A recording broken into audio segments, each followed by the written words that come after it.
So Sergei, you play for St. Petersburg. Today your team played very professionally against many times European champions, Bosnia Sarajevo. Yes, for me it was a little bit special match because I played for many years for Bosnia in the past, and yes, truth is that we had some advantage on the last two boards, so we managed to convert it in one win, and it was a little bit easier because both white players from Bosnia they didn't really challenge for advantage, so there were two short draws, and so it was easier for us to play. Yeah, maybe it was not so very clever strategy as they left just black players, yes. And you were very happy with this way of playing. Of course, but yesterday, for instance, they did very similar thing, and also so it worked. So they probably decided that it's not so bad strategy. But actually, well,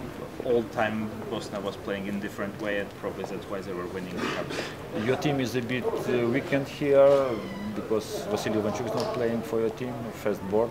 That's true, yes, but he has commitments in Grand Slam finals, and so we have to do it. But I think that the team is still quite strong, and well, especially we have now a fresh winner of a World Cup, Peter Swidler, on board one, so we still can be around for the top places. But of course, we will need some tough to win some more tough matches. How you would evaluate yesterday's loss of Sokar from Baku, who was considered to be the favorite?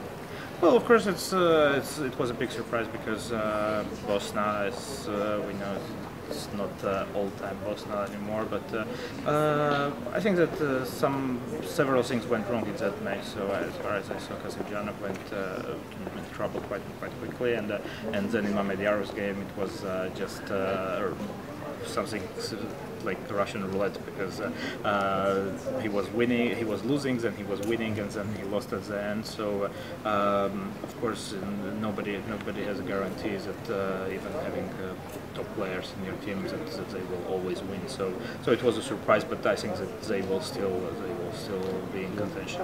You know, in men's competition it's more difficult to be in fight for the first place, and then much more teams who are candidates. For example, in women's competition, Monaco is losing, a clear favorite, but still they are favorite. Yes, of course. It's in men's teams there are much more teams, and one loss can be crucial. But I think that still one loss is not killing all the hopes, and I think that there were teams which managed to win the tournament even after losing one of the matches.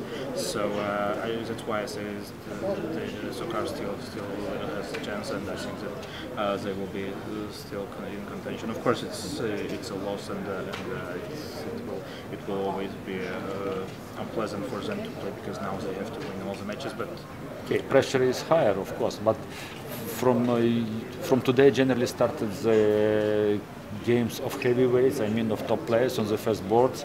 And did you follow top games, Gelfand Yakovenko and another one, Tomaszewski-Ponomarev?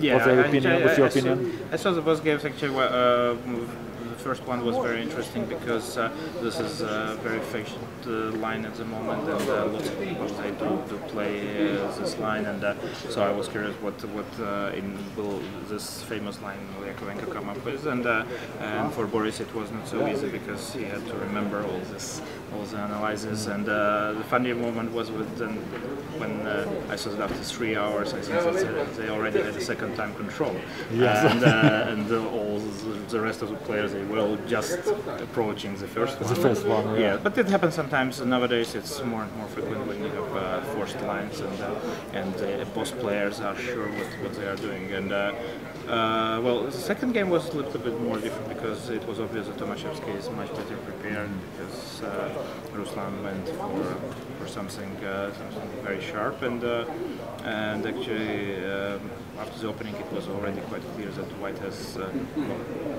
more than a compensation probably for an exchange. So the important win was scored by good preparation from White. Yes, correct. And you are here first time in Rogashka or not? Yes, I'm for first time, not in Slovenia in general, but and how do you feel in this historical place, in this tournament hall in which great Akiba Rubinstein was playing? What are your impressions in general about Rogashka? Actually, it's a very nice place because lots of it's obvious that it's probably in all times it was probably the best place for one of the best places for playing chess because old-fashioned tournaments were long and they played with places like this. For instance, I played in Carlsbad also some years ago. So very similar place. Yes. So it reminds me of Carlsbad very much and. It's a little bit different and the nature is a little bit different, but for me it's quite pleasant here because I like playing Balkans in general and well, I speak the language a little bit, so I can well, adapt easier than the others and always had good memories from Slovenia in general.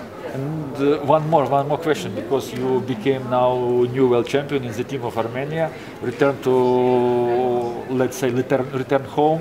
What can you say about this World Championship in China, your impressions and your feeling becoming national hero? Because in Armenia, chess players are kind of national heroes. Yes, that's true, because I think after one of the biggest impressions was our return back to Armenia and people were just out in the streets and they were crazy. It was something unbelievable, and probably for the guys it was not so new because they won 2 Olympiads in the past. But for me, of course, I'm not a youngster anymore. But for me, it was a very new experience, and I was very happy that I could help the team in China because we played quite well. I think all of us decent chess there, and of course some luck required as well. But generally, the tournament was also very good, and we enjoyed the time not only playing chess but also sightseeing a little bit and the atmosphere in general. So anyhow, good luck in this tournament, and we wish you to be a winner once more. Thank you very much. Good luck.